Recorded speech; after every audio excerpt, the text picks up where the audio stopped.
From Wall Street to Main Street to help small business owners have the same capital as corporate America and give them the same resources as a larger company. We cover business funding, business credit, scaling, business consulting, and much more. Check out the website at shieldadvisorygroup.com. Welcome to the show, The Liquid Lunch Project.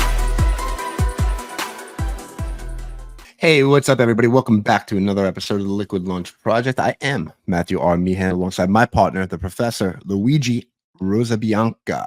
What's on tap today, Lou? Matt, you know how much you and I love the hero's journey, and today we've got a real-life hero, graduate of the U.S. Naval Academy, co-founder and principal of the Severn Grove Hospitality Group, and he manages a wonderful portfolio of hospitality locations in Annapolis, Maryland. I guess that's an ode to his background in the Navy. Clinton Ramsden, welcome to the Liquid Lunch Project. Gentlemen, it's a pleasure to be here with you both today. Thank you for having me. Well, welcome, and let's do a deep dive. How's a good fellow from the Navy end up running a hospitality business? It's a great question, one we get often. We got started, my business partner and I, we went to undergrad together at the Naval Academy in Annapolis. And for us, we were actually in the same major, so we got to know each other a little bit during undergrad. And then we ended up pursuing a similar path after graduation. We both went into helicopter aviation and were roommates during our advanced helicopter training. During that period, we both recognized that for us, the Navy was always going to be a pathway rather than a purpose. Loved our time in the Navy. I think we both derived a sense of service to country that we were both seeking. And we both, I think that's where we really cut our teeth and learned how to become a professional and expert in something. But it's something that I knew that I was going to do for a while, not for an entire career. So we started thinking about how can we get involved in another income producing venture. And with a relatively unpredictable schedule that had us both leaving the country on a unplanned timeline, we said, well, why don't we get involved in multifamily residential real estate? We can, collect checks monthly. We can handle most of the emergent tasking that will come up by splitting the responsibilities and try it out. So we both emptied our piggy banks, applied for a typical residential loan as tenants in common, and bought our first 4-unit multifamily building. We grew it from 2013 to 2021. We purchased a mix of multifamily and single-family residential real estate in Northeast and Northwest Florida. And then in 2022, 2023, when we started sensing that real estate prices had plateaued, increased to a pretty healthy degree, and then plateaued, we began conducting 1031 exchanges into the Annapolis market and shifted our focus from residential to commercial. And that's where we are today. What made So you Clinton, guys... just one point. I have to understand this, Matt. This is amazing. The difference between multifamily residential investments and boutique hospitality is the same difference between Army and Navy. How did you make that transition, and what pitfalls did you confront in making that transition? You're right. They are very different, almost different industries. People talk about real estate. It's a very broad tent, but real estate can take many forms, as you well know. So while today we are focused, as you well know, Lou, I had a privilege of meeting you and your beautiful family here in Annapolis.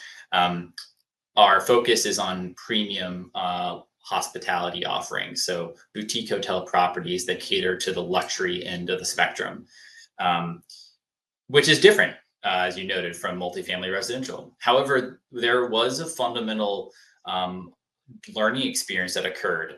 While they're very different, there are certain similarities. We learned the concept of basic property checklisting to ensure that property maintenance matters are all adhered to.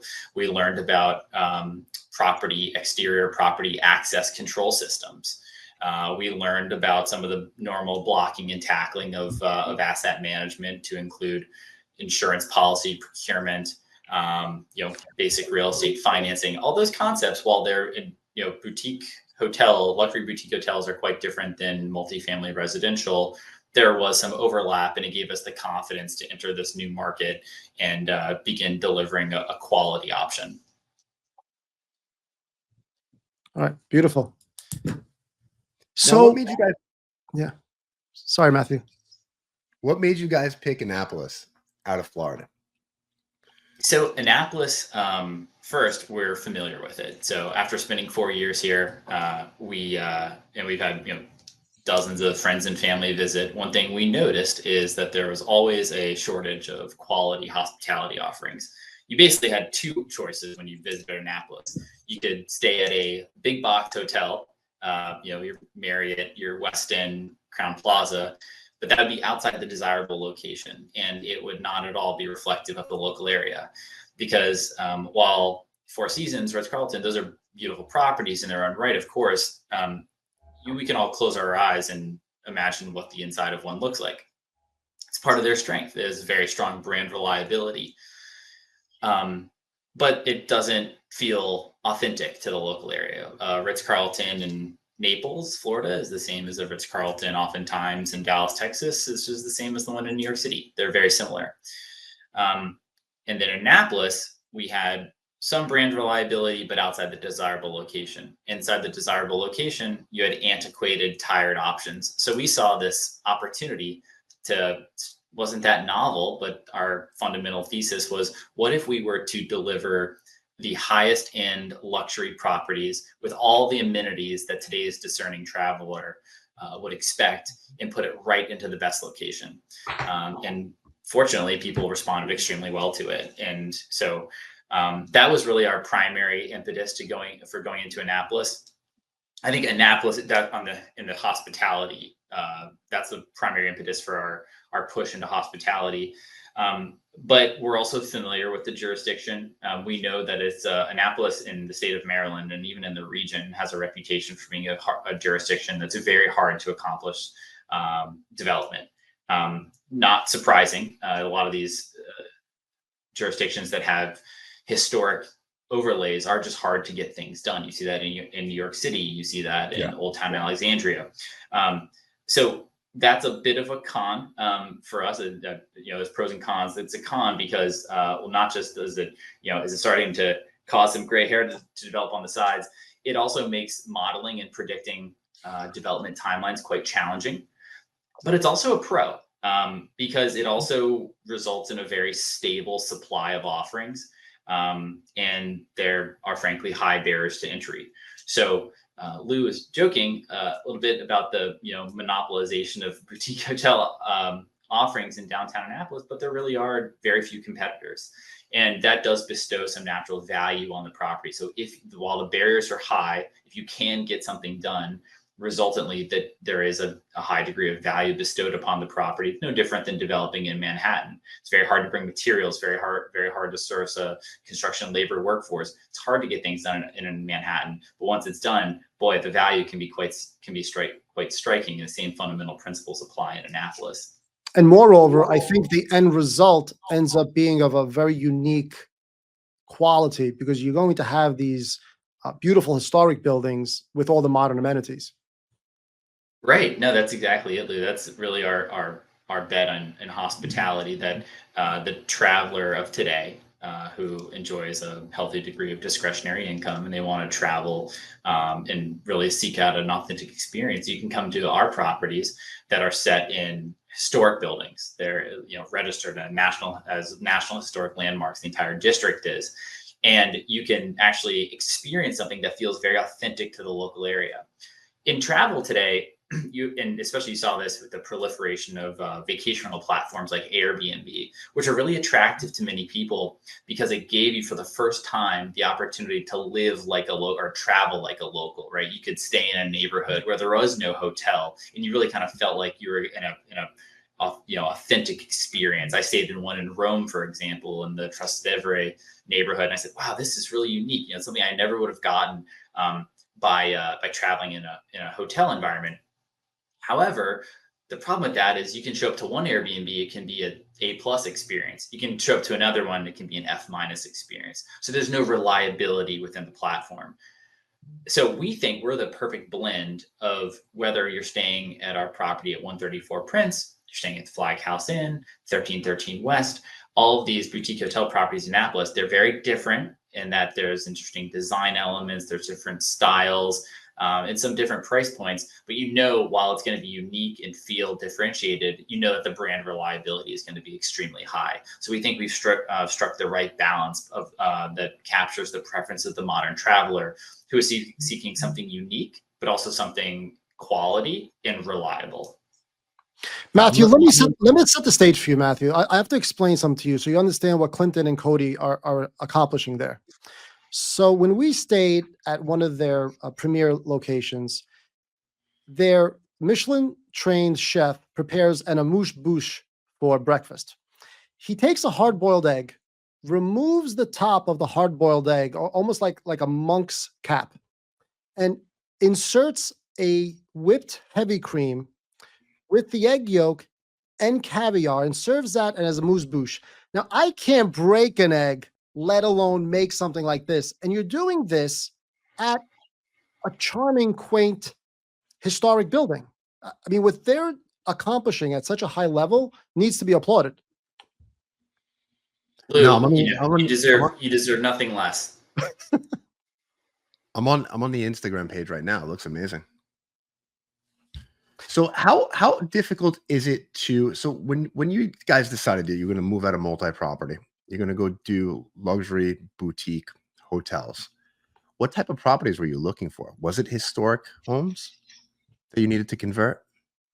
It was, yes, it was primarily that. So, Matt, for us, the properties that we purchased were either they were previously functioning as maybe an antiquated bed and breakfast, okay, or there already was some degree of commercial operation. So the property that we're about to open at the end of this year, which I think is going to be the highest end property we ever do, with some of the most stunning architecture in the entire city of Annapolis, scheduled to open next year. It's called the 86 State Circle, looking at about a January completion date. That property, prior to our purchasing it, was operating as an office property. But the short answer to your question is yes, they were all previously single-family residences. This is an era of almost dynastic American family residential development, where owning a property like this was reserved for very wealthy families. These are people who were former attorneys general of the state of Maryland. They were wealthy merchants who needed to be adjacent to the city dock area where all the trade was occurring.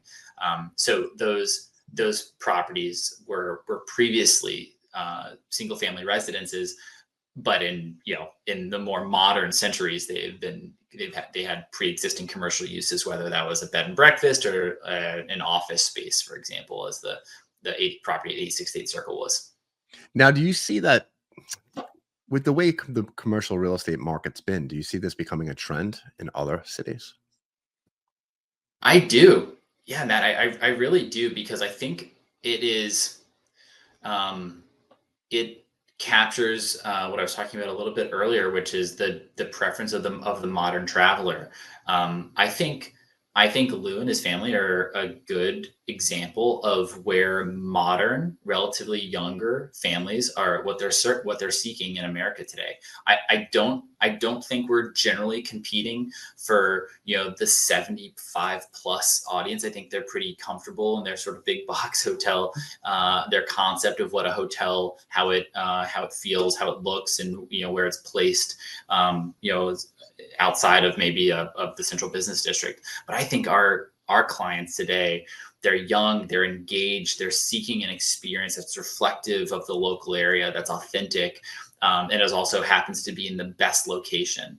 So I think it's a concept that you see succeeding to a high degree, and not just here in Annapolis, not just our properties. We're not the first people to do this. We're just the first ones to do it here in Annapolis. But in cities like Charleston, South Carolina, Newport, Rhode Island, Portland, Maine, Savannah, Georgia, this concept is very much alive and well, and is a well-worn path. And I think those concepts are succeeding to a fantastic degree.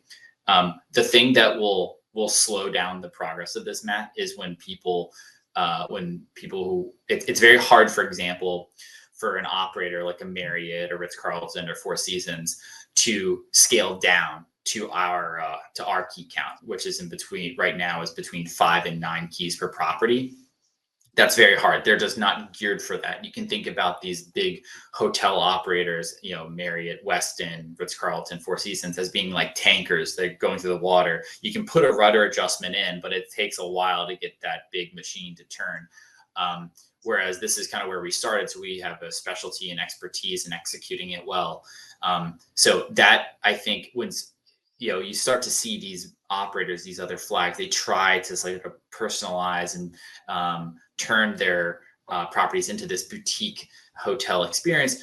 It's very hard to do it. Mostly we see it's mostly a branding and marketing effort, not a true change to the guest experience. It's very hard to do it and maintain it at a high level. Fortunately, we do have a decade of experience operating and managing real estate. So we brought some of those lessons learned into our current hospitality operation, and then adopted many more since we opened in 2021. And how many properties do you guys have now? We currently have 9 properties in Maryland, commercial properties, a couple more Florida properties that are currently listed for sale, and then we'll be fully out of that market. But at our peak, we had about 35 doors in Florida, between a couple multifamily buildings and quite a few single family residences. And then from 2021 to 2023, we did a jurisdictional shift from Florida to Annapolis, where we think there's a lot more runway. Yeah, I love real estate. The only issue with real estate is it takes a lot of money, right? So do you guys go out and do you raise money from investors? How do you put your deals together? Do you do it all internally? That's really well said, Matt. Real estate does have very high barriers to entry. My business partner and I, fortunately or unfortunately, our last name is not Vanderbilt or Kennedy. So we did have to grow at a more, what I would characterize as, organic pace. So, our purchases, our commercial real estate purchases in Annapolis were fueled by the proceeds derived from sale of residential properties in Florida. So we're very fortunate to get the timing right there. And we're very diligent about deferring any sort of payouts and deferring any sort of proceeds, and instead exchanging them via the 1031 exchanges. So historically, we'd actually not raised very much money at all, maybe a lifetime $1 million, but it was primarily my business partner and me. We were the ones who sourced the equity in all of our deals primarily. Now this year, that's changed a bit, and for the first time in our company's history, mid 2024, we embarked on a fundraising campaign, and relatively low target when it comes to real estate fundraising. We're looking to raise about $5 to $7.5 million of equity. We're about halfway through that effort, but yeah, that's the first time in our history that we've really embarked on a large scale fundraising effort. How's it going? It's going well. Fundraising, I'm sure every business owner will tell you this, is a lot of work. It's not just the going out there and having the dialogue with prospective investors. It's the hours and hours of going back and forth with the corporate attorneys to work on corporate structuring, investor questionnaires, subscription agreements, amending and restating the operating agreement. It's a lot of work. I joke that in our company, we work very hard on redeveloping these properties, which is a full-time job. Managing a hospitality operation is also a full-time job. So this third full-time job, fundraising, I tell people that I'm excited to wrap that up so that I can get back to my other 2 full-time jobs. That's enough for me. Well said. So, all right. So when you went into Annapolis, they were residential or they were Airbnbs already. Now you guys just purchased a commercial building. You're converting the commercial building. What's the difference between converting a residential property into what you guys are doing and now a commercial building? What are the main differences? It's funny. There's not a lot of differences, only because the pre-existing building infrastructure in both cases had to entirely be removed. So Okay. it's just a matter of blank slating conducting thorough demolition. That's always a little scary because nobody has X-ray vision, so you don't know what you're going to find. And there's, oftentimes it's much easier just to drywall over something than to actually conduct a removal of asbestos, for example. So in the city of Annapolis, over its multi-hundred-year history, you'll find some pretty surprising things during the demolition phase. But generally speaking, when you're trying to create a hospitality offering, the kind of hospitality offering that we're presenting, which is on par with a St. Regis or Ritz-Carlton, Four Seasons, the building infrastructure needs to. That's just step one. That's the foundation upon which all nice interior design, artwork, guest amenities. That's all. But first, the thing that all of our clients or all of our guests are expecting is perfectly operating building infrastructure. So when we purchase a building, we know that we're going to have to remove, if there even is a mechanical system, we'll have to remove the mechanical system, remove the electrical system, remove the plumbing system, and install for the first time modern day mechanical, electrical, plumbing, fire suppression, fire alarm, and video monitoring equipment. Meanwhile, we're also working on installing internet, where a lot of our clients, when they're visiting with us, they still are working. They're coming down from the city for a weekend getaway. They still need to remain connected. So again, at our kind of offering, the expectation is that everything works, and it works immediately and on very high demand. So Clinton, your success tells us that your relationship with your partner Cody is working well. In our relationship with Matthew and I, in our daytime job at Shield Advisory Group, Matt is more or less what you would envision as the visionary, and I'm the implementer. Right? In vulgar parlance, he comes up with these crazy ideas, and I've got to figure it out. How do you and Cody collaborate, and how has that relationship served your business well? Yeah, no, Lou, that's I like the way you described that, and interestingly, I think we assume, and maybe not interesting, maybe it's expected, we take similar roles. And whether you're Shield Advisory Group or Severn Grove Hospitality Group, if you've been doing it for a while, I think you've proven that you can make the relationship work. Because I think you gentlemen know maybe better than anyone that when you're really under the gun, and trying to create is a very hard thing to do. It's easy to tear down, it's easy to criticize, very hard to build. And but building is just naturally a stress-inducing and high compression activity. So if your relationship is not solid, I think those cracks will start to become even more self-evident. In our company, I think the concept is similar. I think Cody does sometimes demonstrate a grander vision and he's extremely confident, very optimistic, and then sometimes it will come down to me to implement that grand vision. Of course, will always invite some natural tension, especially it's like somebody is writing the check and the other person has to go deposit it. That's a little, it can create some natural tension. But I think when you have, I think natural tension is actually indicative of a very high performing organization. I think if we were both sitting back and we both felt overly comfortable, I think that would be indicative of an organization that stopped trying to become a better version of itself. I think that's indicative of an organization that has become a little relaxed. When we experience natural tension, I always feel as though that's indicative of growth. It's just like growth pains. When you're growing, you're in your adolescence, you start to feel some knee pain, elbow pain. That's indicative that growth is occurring. I think the same thing applies in small businesses. Clint, if I could share an analogy that I often share with Matthew, is when you're in business, you're in the trenches. And I don't think anyone during World War II said to his colleague in the trenches, "Excuse me, sir, can you pass me some additional mortar shell for my gun?" It just doesn't work that way. Sometimes when you're in the trenches, things are said, temperatures are flaring and things get heated, but you're both sailing in the right direction. You're both heading for the same goal. So all I could tell you both is have a tough skin when dealing with each other, because a thick skin, because it's for the benefit of the business and you both want the same thing. You both want to grow.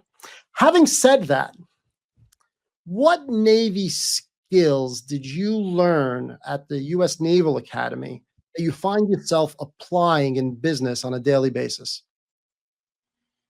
That's a great question. I would say that the number of skills and like lessons learned from my time as a military officer that apply to what I do today is in real estate development. There are many.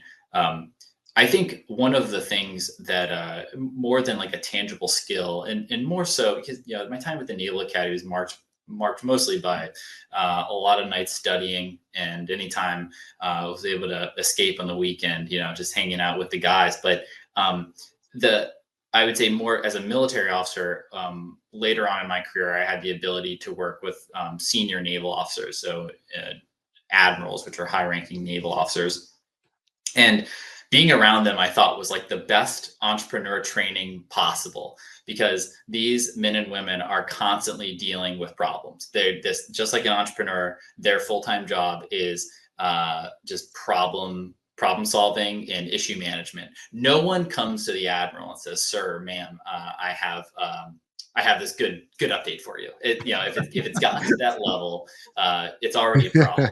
The question is, so how am I gonna solve this? So I think one thing I worked as an admiral's aide. So I was his as a military officer, I was his aide. So we both were assigned to the Pentagon, and it's a very unique relationship. It doesn't exist, I think, in many other industries where you are very much personally and professionally connected with this individual. He's still one of my very close friends, since retired, doing extremely well back to Coronado, California. And he actually was at my wedding, and he's a very close friend and confidant of mine. But I used to observe him, and one thing I would constantly be impressed by is the level of patience he would exhibit. And it wasn't always, and I knew him personally, so I would travel with him. We have very frank conversations. I knew who he was, but when he was in the office and he's wearing the mask of command, he would, no matter how big of an issue or how small of an issue, he always would listen very attentively. And I think that I'd know what these people are coming in to talk about. I knew that their issues were largely immaterial and not really worthy of his time, but he always gave his time very generously. And I think that had a very positive impact on organizational morale, where each person felt very much empowered. They felt compelled to come in and do their job, because even if their issue that day was kind of insignificant, they still knew that the man in charge was very much listening and attentive to their issues. So being patient and listening and as entrepreneurs, you gentlemen know, and decision makers, you have a very clear view of what's important, and people who are subordinate to you may not always have the full picture that you do. But ensuring that they feel listened to and heard is very important, to keeping them motivated to come in each day and leave it out on the field. Just like you are. So that was, to me, it was always very impressive. One of the best lessons learned from the Navy, and it's really a simple quote that a senior naval officer, an admiral that I worked for him as a speechwriter. I'm sure it was after 8 p.m. and we were sitting there in his office, and he said, "Clint, you know that you're going to be doing the right thing, and it's going to be quite meaningful, because it's going to feel really hard." It's a simple quote, but it is something that I've relied on historically as a reminder that to accomplish something enduring and meaningful often requires a lot of hard work. So sometimes when it feels like an early morning and that's coupled with a late night, and it feels like the weight of the world is on your shoulders, that's when I know that we're making the most progress, and that's how I know that we're pursuing the path that's going to lead us in the right direction. That's awesome. Clint, why don't you tell everybody where they can actually find all your properties and how they can get in touch with you on the socials or on the internet? Yeah, absolutely. So we have really nice websites. We work with a website designer out of Charleston, South Carolina. And so today there are 3 properties you can look at. One of them is called 134 Prince, Prince like the heir to the king. You can see that at 134prince.com. We own the Flag House Inn that can be viewed at flaghouseinn.com. And then you can also visit our newest property, 1313 West, at 1313west.com.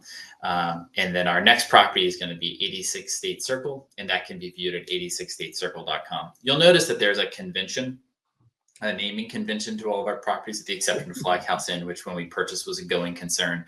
And that's actually, we borrowed that naming convention from a very cool boutique hotel that's located near Kensington Palace in London called Hotel 41.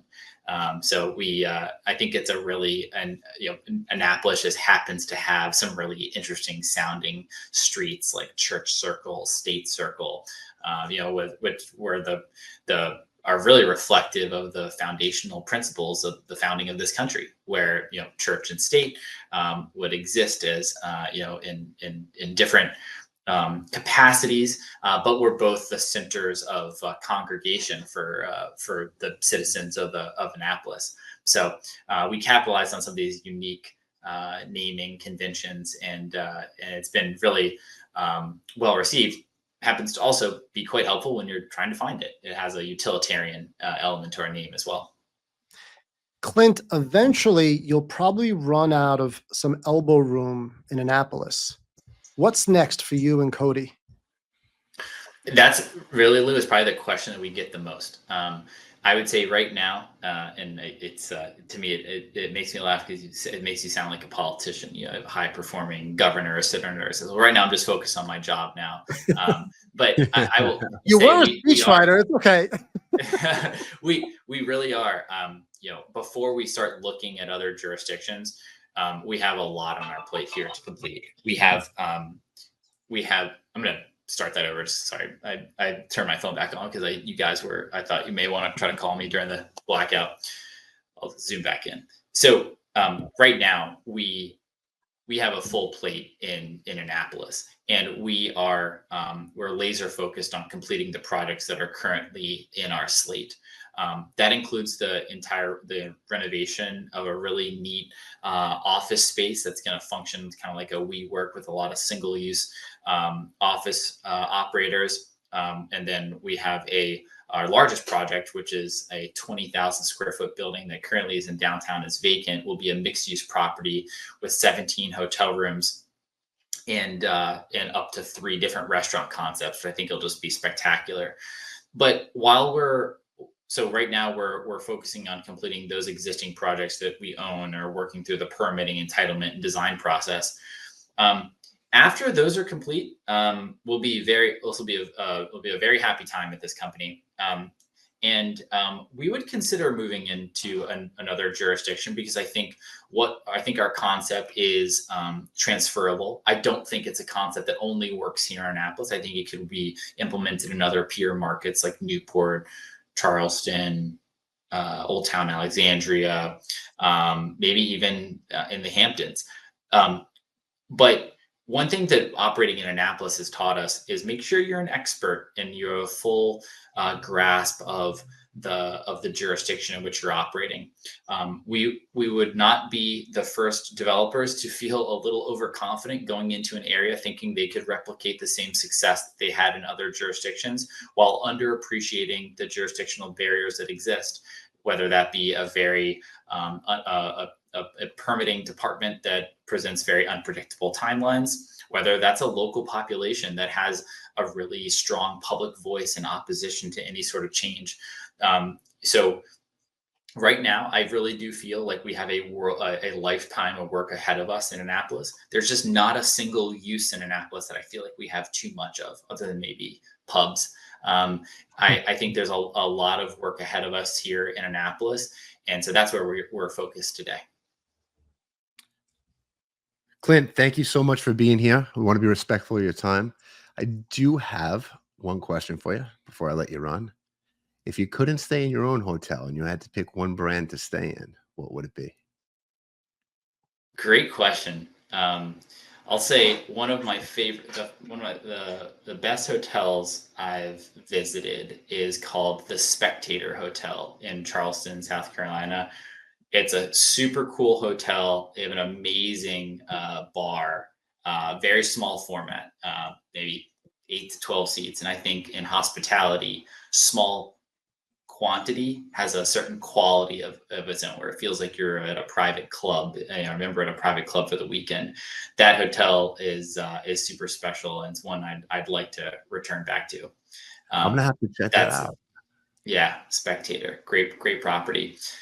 Gentlemen, I'd like to pay you a compliment, because I, in preparation for sitting for this discussion, I listened to several of your episodes, and I'm an admirer. I have a different background. I didn't work my way up through in business as an associate. I went the entrepreneurial route.